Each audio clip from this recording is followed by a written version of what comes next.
Hello, welcome everybody. Glad to see, some people are here to listen about SEO. My name is Chris Rodgers. I'm with a company called Colorado SEO Pros, based about 15 minutes west of here. The seminar today is on SEO best practices for 2016, improving visibility and avoiding Google penalties.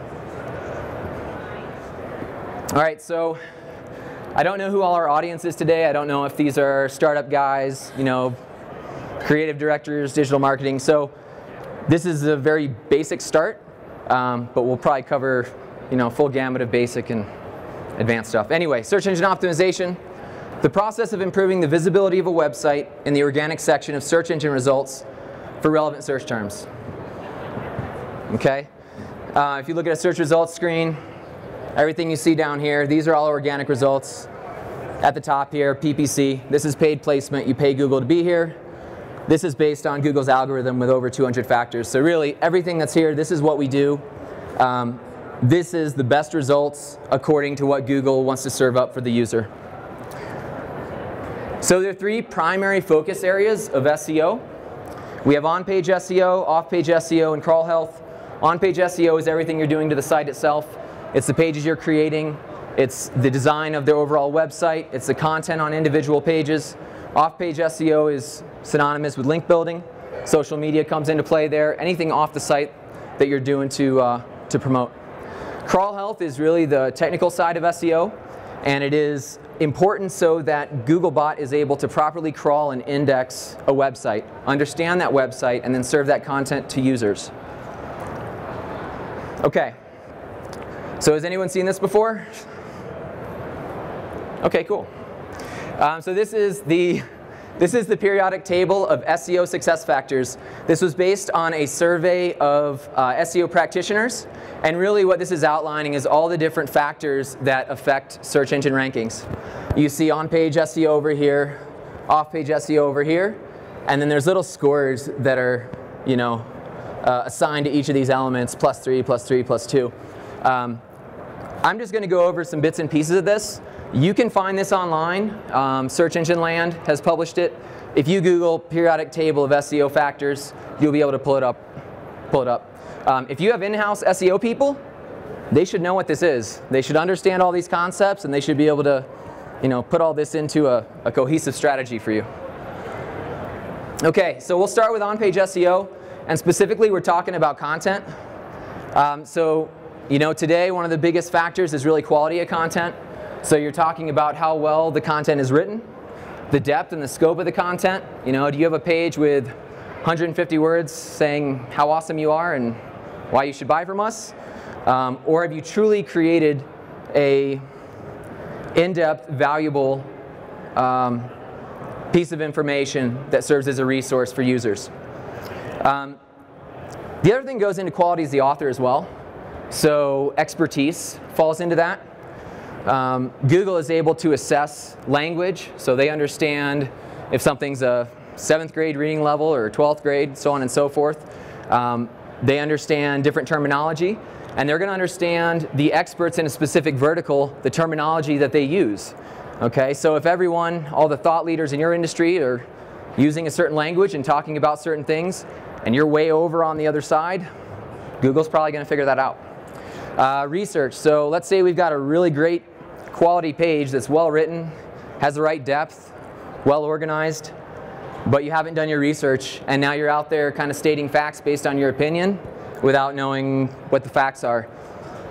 Google has access to facts now, so they're going to be able to pick up on that, and ultimately it can hurt you. Keywords. So if you've heard anything about SEO, you've heard about keywords, right? Keywords are still super important, right? So doing the research to understand what your target users are searching, the search terms they're putting in Google, and their thought processes is super critical to how you're going to structure your content so that you're creating a website based on how people actually search. Oftentimes people are saying, well, this is my brand, this is what I do, and this is what I'm going to tell people. And there's a huge disconnect between what you're trying to tell people and how they're actually searching. So do you want to try to educate people when they're not even able to find you? Or do you want to present things in a way that you're offering content so people do find you and then take them to the next step? Okay, so I'm going to review some tools today that you can use to address some of these factors. Most of these tools that I'm going over are less expensive tools, so low barrier to entry. There's some other more robust and expensive tools that we use, but I'm going to go over some pretty easy stuff that most people should be able to have access to. So SEMRush is a tool that we use for keyword research, for keyword visibility. Google Keyword Planner, if you've ever done anything with AdWords or PPC, that's a free tool offered by Google that actually gives us search volume and some really important data. Moz Keyword Difficulty tool helps us in keyword mapping. So what is keyword mapping, right? So once we've done all our research and we understand, okay, these are all the keywords that our, prospective clients are, once we understand the specific keywords that people are using, then you have to decide how you're going to apply that to the site and to the site strategy. So, okay, you want to rank for snowboarding. It's a brand new website. You're probably not going to rank for it. Moz Keyword Difficulty tool will show you some specific metrics so that you can see, is it even reasonable for me to try to rank for this keyword? Should I even try to target this on a specific page, or am I completely wasting my time? So it's a valuable tool. SEMRush is pretty cheap. I think that starts at like 79 bucks a month. Moz is like 99, so really these are not expensive tools. SEO Book is free. By the way, you can Google all these things and they'll come right up. SEO Book has keyword density. Keyword density is really the number of times that a keyword is mentioned on a page, given a percentage. This used to be a really big factor. Today, it really is just a guide. We know we want to be within, some general guidelines of how many times we're using keywords, but it doesn't have the same effect it used to. All right, so this is SEMRush. You can basically put in a term. We use their keyword visibility tool here. Put in evo.com. This is just a few of the results, but what this is showing us is a snapshot of the terms that this site is ranking for currently. There's a couple reasons why this is important. One is if there are terms that you're ranking for that you're not aware of and that are creating traffic for you and opportunities and driving your business, if you go into a new website and a new strategy and you don't know what those terms are that are already driving success, you may undo the success that you're already having. So it's important that you can protect the terms that you're already doing well for. The other really important thing here, and the thing that I really love about it, is being able to identify low-hanging fruit. So you see rankings 1, 1, 2, 1, 6. So I'm sure Evo does tons of SEO, so I'm sure they know they rank 6 for skateboards, but that would be a target. Because if you can get that up to number 3 or 2 or 1, the traffic generated from that ranking is going to raise exponentially. The other great thing is if we've got a bunch of stuff hanging out on the top of page 2, super low-hanging fruit, we would create a sub-strategy around that, ultimately, because our goal is to achieve an ROI as quickly as possible. So this is a great tool to use. It's pretty inexpensive. Google AdWords, so this is Keyword Planner. This is a free tool. You do have to submit a credit card to Google to do this because technically it's for their AdWords program, so they want you to, pay them directly. Depending on how you're doing your keyword research, we start our keyword research off of this tool. So we're doing a lot of, gathering keyword data from a lot of different places. We're doing a lot of work in Excel using advanced formulas and doing a lot of sorting and brainstorming. We do a lot of competitive research. And then once we have a pretty solid list, we'll start throwing these things into Google Keyword Planner, and we use a process to kind of wash through and identify, for us, the entire keyword universe for any one of our clients. Once we understand all the different search terms that are being searched in a specific vertical, then we can take a step back and really assess, okay, well, how do we want to build this website? Or if there's already a website, how do we want to redesign this website so that the way that we've structured it and planned it is aligned with the way that people are searching? Okay, so this is Moz Keyword Difficulty tool, right? And this is the one I was talking about. So this will assign a score on any given keyword that will give you an idea for how difficult it is to rank for these terms. This is based on off-page SEO factors, so an important thing to keep in mind is just because maybe you're in the same score range as another page, that doesn't mean that you're going to outrank that page. So what you're looking at the top left, that's a search term, snowboards, high volume, super high competition, pretty high difficulty score over here. It says highly competitive. Powerful sites with strong pages tend to dominate these results. Links in quantity and quality at both the domain and page level. Basically, if you're a new site, you would never want to try to rank for anything that has this much of a difficulty score, because you're going to go nowhere. What you're seeing here are the top 10 ranking websites for that term, and there's two metrics, domain authority and page authority. Authority is kind of like your juice, like SEO juice, right? So how long has the site been around? How many links does it have? Page authority is the same thing, but it's at the page level. So domain authority is for the whole website. Page is the individual page ranking. So say it was evo.com, that would be the domain. evo.com/snowboards might be the page. And so what you would do is you would take a look at the page that you want to rank. You would compare the domain authority and page authority of the page that you want to rank versus what you have here. And if you're in the ballpark, it might be worth pursuing. If your numbers are like 12 and 5, yeah, it's probably not going to work out for you. So pretty useful tool. Doesn't give us all the answers, but better than going out and targeting a bunch of terms that are going to go nowhere for you. This is the results page of the keyword density tool. You can Google SEO book keyword density and get access to this. It's a free tool. We did this for our site, and what it's doing is breaking down the keyword density for 1-word, 2-word, and 3-word phrases. Generally, we aim to be between 2 and 4%. You can see we're kind of up out of the range over here, so when we kind of redesign, we'll probably get that drop down a little bit. This is not an exact science, so you don't want to get hung up on these percentages. It's more important that your content is written naturally and speaks to the user and connects, rather than you hit a certain keyword density.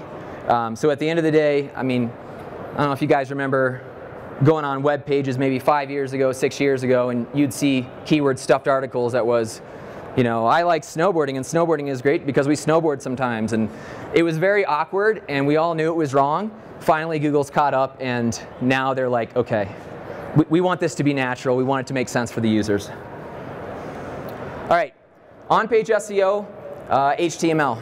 So if anyone doesn't know, HTML is a programming language, right? That's how you design websites in HTML. It's code that's behind all the web pages that humans see.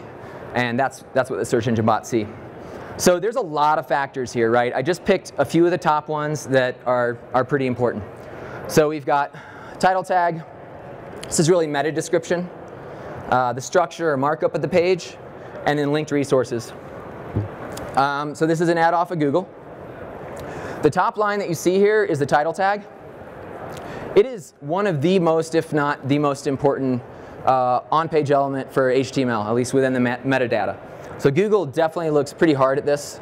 You do want to use your keywords up here. You don't want it to be spammy, right? So you don't want snowboards, snowboarding, many snowboards, best snowboards. You know, this is pretty good. So they got keywords in here, ski and ski gear, best deals, plus free shipping. So they're communicating something valuable to the user, and then they're also meeting probably their keywords. There are some guidelines and limits on these things, and I'll go over, offer a resource in a minute here so you know kind of the structure.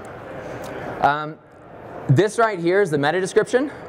This does play into SEO, but more than anything else, this is a call to action for the users on the search engine. So this is where you want a compelling message of why they should bother clicking through to your website and what might be on the other side. If you do not fill this out, Google will go find their own. They'll find some random text on the page, they'll pop it in here, and even if you spent tens of thousands of dollars to get to number 1, if you had no meta description, your click-through rate, or the number of people that are actually clicking through to your site, would be pretty poor, and it would be a big waste. Okay, so structure and markup. For structure, does anyone know what heading tags are? H1s, H2s? No? Okay. So on a page, you've got different size text.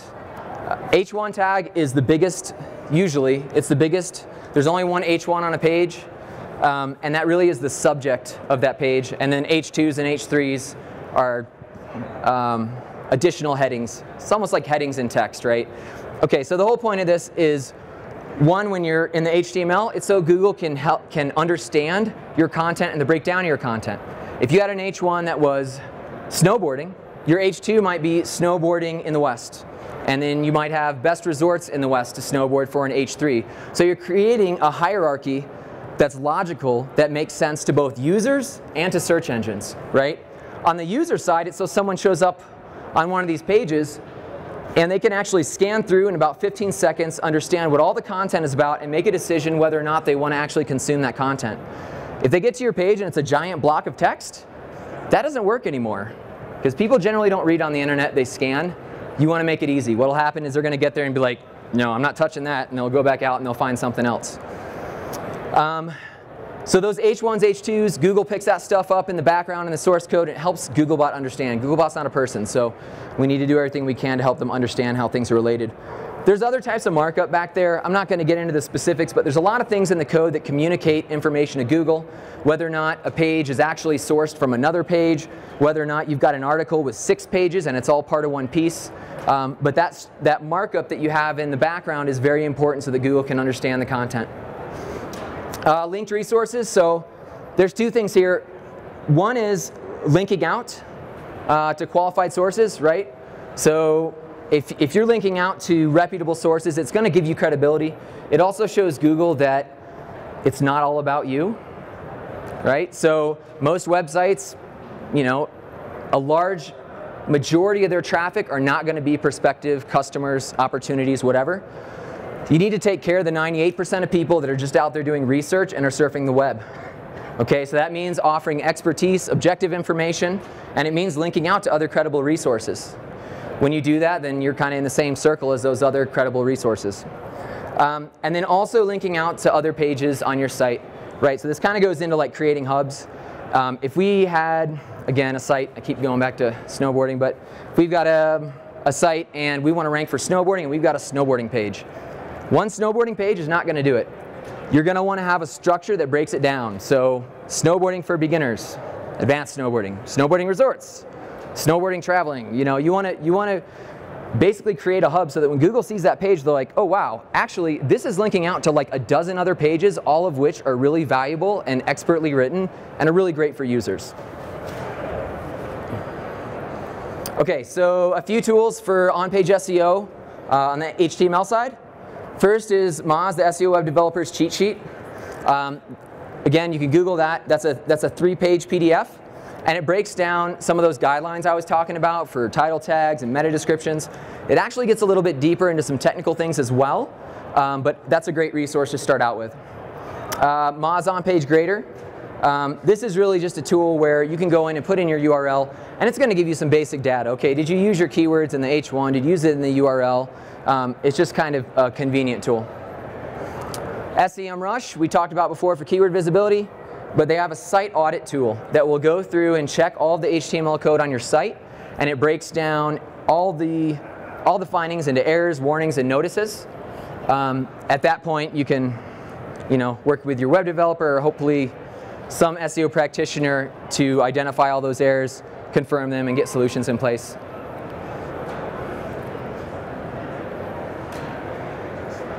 This is the web developer's SEO cheat sheet, the first page. And this is kind of what I was talking about over here. It breaks down title tag, characters. They also have a title tag preview tool that's out there for free, and you can put in your title tag and it'll show you what it will look like in search.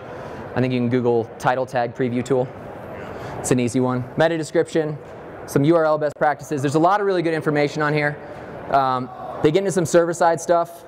A little bit technical. If you have a web developer, they're going to understand some of this stuff.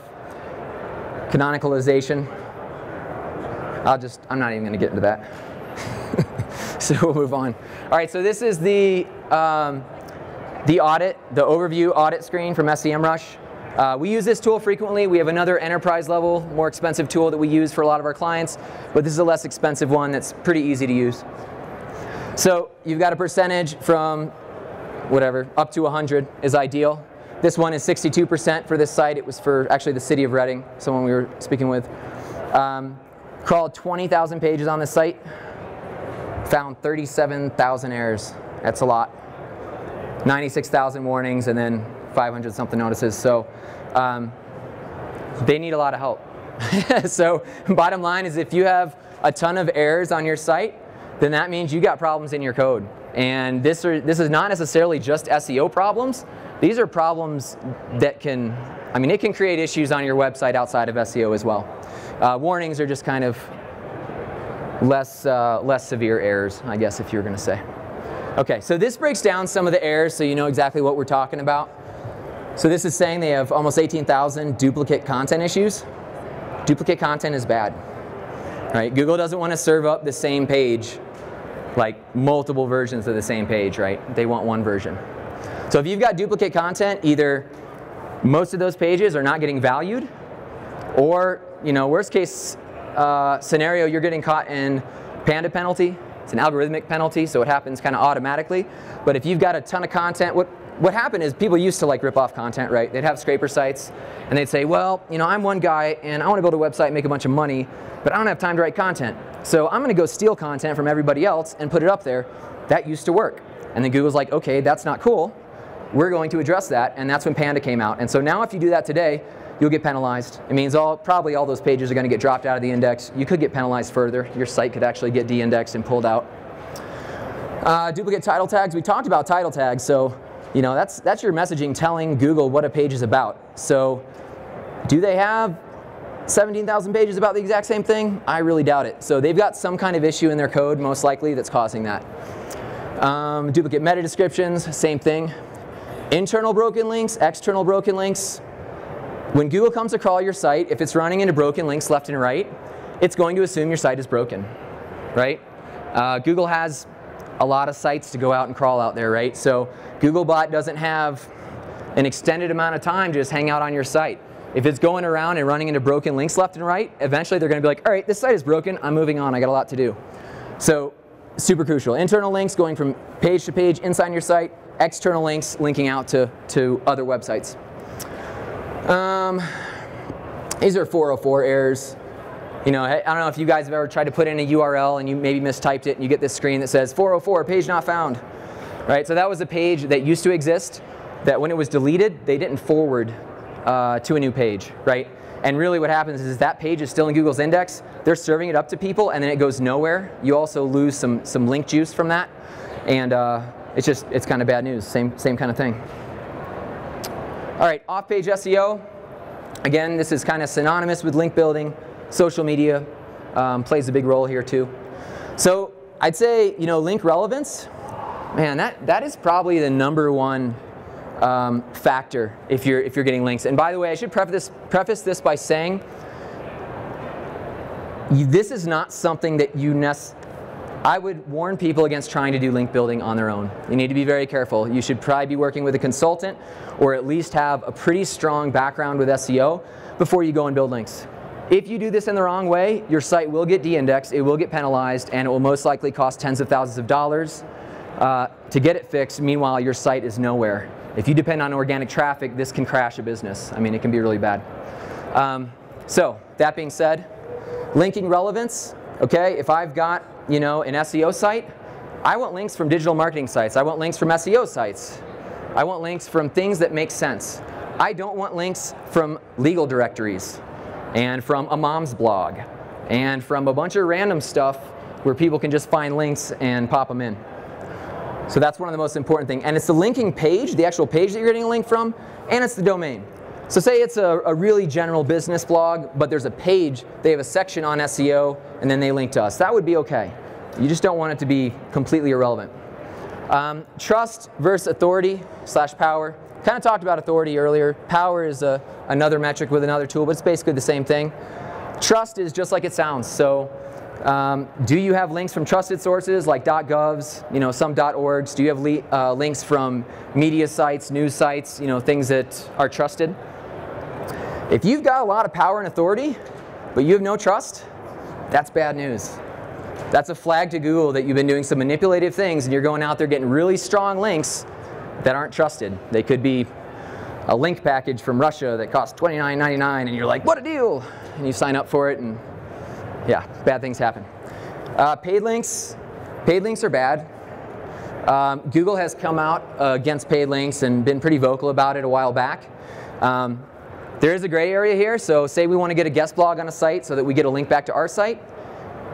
If they say we're going to charge you $50 as an editorial fee to review your blog and then post it, That's the gray area that's okay, and you can get away with it.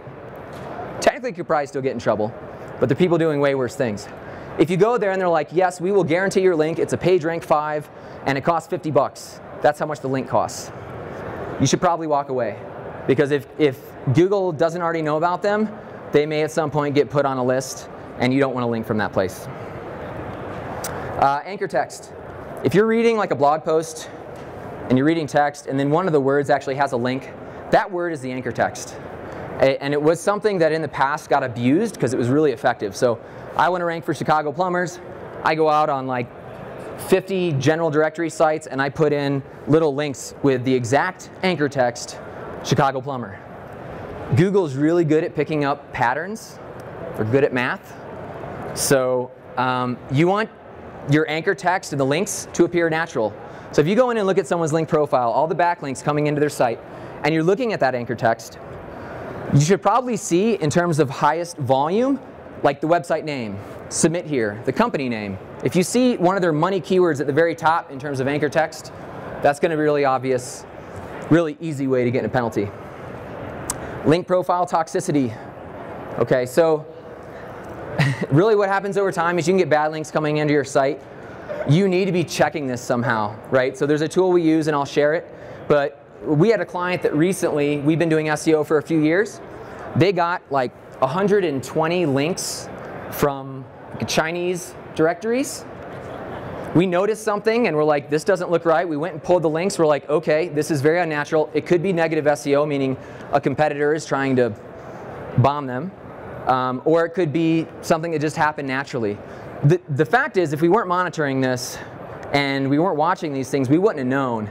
And what would have happened is it probably would have rolled on for another few months, and then eventually they would have tanked, and then they're already in trouble, and it's a long road to get out of it. Tools. Open Site Explorer, that's part of Moz, so again, pretty affordable. They do have a free version. Really easy to use, really simple. Link Research Tools is really a more robust tool set. It is more expensive. That's the one that we use. There's probably 20 different tools in there that we use. If you combine that with some well thought out strategies, that can be a really powerful tool.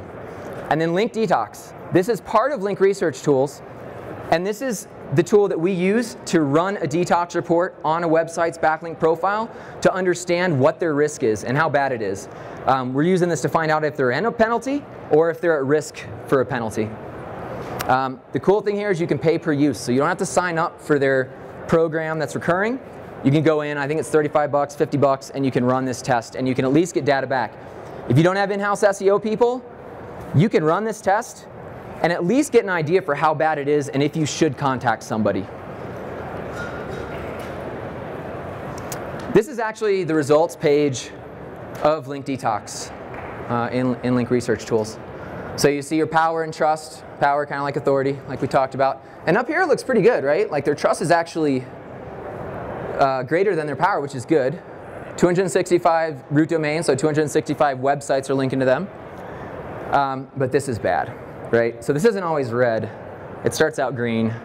By the time you're in the red, this is something that first priority, if we took this client on, we would be doing a thorough link detox analysis, going through all these links, and understanding if they're in a penalty or if they're at risk for a penalty.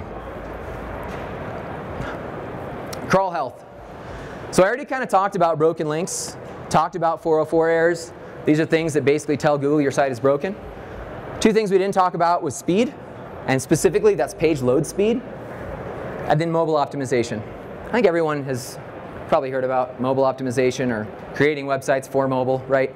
Well, Google back in April actually released an algorithm update that was specifically targeting sites that don't perform well on mobile.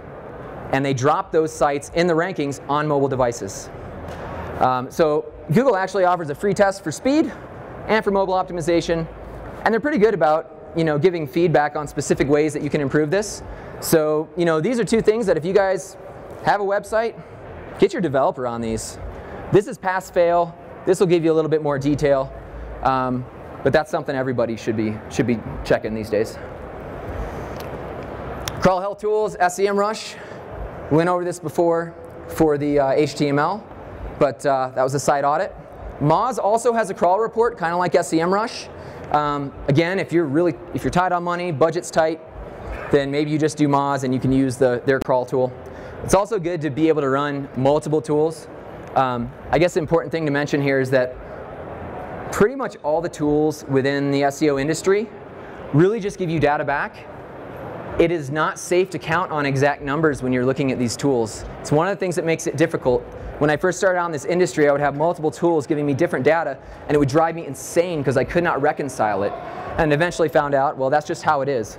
So what do? We look at a dozen different data sources: analytics, rankings, crawl reports, Google Search Console, or formerly Webmaster Tools, and we look at all these things from a macro level to understand what's happening with a site within the search engines. So just a little disclaimer. So Google Search Console, this is also free. That's what was called Webmaster Tools not long ago. That's a little code that you just put in your home page. You confirm it with Google, and it basically confirms with Google that you're the owner of the site and that they can communicate to you. If you have a penalty, if you're lucky, you'll find out about it through Webmaster Tools, through Google Search Console. This is also where you're going to get all your 404 errors, and they give them to you on a constant basis. You can download them. You can work with your developer to eliminate those errors. So Google Search Console is super important. If you have a website, make sure you have that set up. Google Speed Test, mobile friendly test we talked about. This is Google Search Console, and this is actually a client that launched a website, and they had a hard deadline from the CEO, and he said, we're launching, we don't care, we're just launching. And we gave them the warnings and so on and so forth. So what happened? Their 404 errors spiked massively. So these are all former pages that used to exist on their old site, a lot of which were ranking, a lot of which had SEO juice. Those pages are all gone. Until we create forwards, that's all lost opportunities. So for this particular client, this is pretty critical, and we are pushing on a daily basis to try to have them free up some resources so that we can get a fix in place. There's a lot of other stuff over here. You know, you can pull latest links out of here, so the links that Google has found to your site. Sitemap, this is where you submit your sitemap for your website. There's a bunch of other good stuff in there too. Google Speed Test, this is the free test that I mentioned. They do a mobile and desktop. This is Burton's website. That one's not too good. And then they give you a lot of details here on how you can fix these things. Again, this is something that you should be able to run. Your web developers should be able to sort through this and get it fixed. Web developers primarily are focused on user experience, most of them, right? So they're focused on how the website works from a human perspective. Can you go through? Can you click through to different pages? Does it work? Does the functionality work? All that can work 100% well, and in the background, underneath the hood, it's a mess. And when Google tries to go crawl it, they run into problems left and right. So at any rate, it's not super surprising because we see it a lot. Google's mobile friendly test, again a free test. This one is pass-fail. Burton passed that one. It's great. In Search Console, Webmaster Tools, beyond this pass-fail, they will give you detailed analysis on mobile friendliness for your site. And it'll get really granular and really point out all the issues you have on your site and the different pages that are not mobile friendly. I mean, ultimately, this makes a difference, right? Because if people are coming in on their mobile devices and they're not able to click through things and they've got to, you know, keep expanding things, you're creating a user experience that's way too much work. And most people are just going to leave, and they're going to go find another website. Penalties. I kind of talked about this. Penguin and Panda are two of the biggest ones, I'd say, from an SEO perspective. Penguin is a off-page or link-based penalty. They have manual penalties and algorithmic penalties. Manual penalties are you're going to get a message in Webmaster Tools because it was bad enough that an actual person at Google reviewed it, flagged it, and sent you a message and gives you some kind of feedback. That's actually the better penalty because you're in direct contact with somebody, and then you can go through the process of getting a site indexed again. So irrelevant links we talked about, good way to get a Penguin penalty. Abusing anchor text, another great way to get a penalty. And that toxic link monitoring, analysis, and remediation, that's key now. And it really is just because people have been abusing the system for so long, so Google has had to put a lot of restrictions. The downside of that is there are a lot of good people out there that aren't trying to manipulate, that aren't shady, that are getting penalized. Their sites are getting pulled out of the index, and it does hurt a lot of businesses. Google doesn't want that, so I don't know. There's not a good solution now other than monitoring that stuff and dealing with it when you have to. Panda is the other penalty we talked about. Duplicate content, thin content. You're going to spin out 1,000 pages that are all like 2 sentences with a bunch of keywords at the top. Yeah, that's not going to go well. And poor quality content. Stuff that's written poorly, it's not structured well, big blocks of text, it's garbage. Maybe it's outsourced and you've got people who aren't native English speakers that are writing it, like, overseas. Okay. Tracking and analysis. So this is important. If you're doing SEO or PPC or whatever you're doing for digital marketing, if you're not tracking this stuff, then you're really just flying blind. You don't know what's working, what's not working. You don't know what's happening. Organic traffic, right? That's an obvious one. The amount of traffic you're getting from the organic section of the search engine. LPOV is a term that I coined a few years ago, and it stands for landing page organic visits. And what that is it's visits from the search engine to inner pages on your website. So all the pages you've optimized. Why is that important? Because when you're looking at organic traffic, this is including all of your branded search. So everything you've been doing to build your brand over the last 20 years and everything you're doing, if you're only looking at organic traffic, you're not able to filter out new opportunities versus those that you've already earned. Right? So if you're working with an SEO, make sure it's not just about organic traffic. So LPOV, it's a good KPI. Goals and events. So you can set up goals and events in analytics. And this can be a push of a button. It can be a submission form. It can be a video play. But you can program this in so that you're tracking the specific actions that you would equate to success on your website and that you're trying to achieve. And then lastly, keyword rank tracking. This is still important. It doesn't carry the same weight, and to me, honestly, SEO is more than ranking websites. I think it's ranking websites, making sure that you have the right people coming through, and ultimately setting up the site for a conversion, right? So it actually translates down to return on investment. One of the reasons it's still important is because we talked about all the different sets of data that we look at when things happen. This is a good source to be looking at, right? So if all of a sudden your organic traffic just plummets and drops off, I'm checking rankings right away. Was this a ranking issue, or is there something else going on? Maybe there was something else that was pushing all that organic traffic that's unrelated to your ranking. But unless you're looking at those different pieces of data and comparing and contrasting, you're going to miss that. Okay, so reliable SEO resources. This is important because there's a ton of misinformation on SEO out there. And if you just start Googling things, you're going to find a lot of garbage and a lot of people selling bad versions of SEO. Search Engine Land is a credible source. A lot of industry leaders there. Moz, also a credible source. Search Engine Watch, Search Engine Journal, and certainly we've got a lot of information on our site. Kind of built it out as a, informational resource. All right, so kind of wrapping up here. If anyone wants us to take a look at your site, do an analysis, we're happy to do that. We do that for free. We're happy to talk to you about what solutions might look like. If you need a referral to someone else, we can try to find someone for you. If we can help you, then we're happy to work with you. If anyone here would like us to follow up with slides, we're also going to do a video. You can leave your email, the guys over there, and we'll follow up afterwards and give you that information. That's it. Does anyone have any questions? Yeah. You went a little fast for me. Yeah. I wanted to get the explanation again for Google Analytics, the goals and events. It can be a video or be what? Yep. So she was asking about the Google Analytics goals and events. So goals, one of the common ways you would set that up, it's in the admin settings in Google Analytics. You can set it up a lot of different ways, but a really simple way to do it would be like with a thank you page.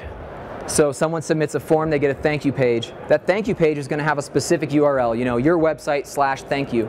And then you can actually measure the number of times that the organic traffic triggered that page. You it up to measure any page I choose? Correct. She was asking if she can set it up to measure any page, and you certainly can. So if you've got a new product and you're like, man, this is really where we want to drive people to, you can set up a goal for that page, and then on an ongoing basis, you're measuring how many people are actually arriving at that page. The event tracking is a little bit more sophisticated. You have to put in a script and some code, but that could be a video play. That could be more granular, so it could be on a certain page you want somebody to sign up for your email mailing list. So you can put that code in that action, and when they hit it, it's going to measure it. Cool.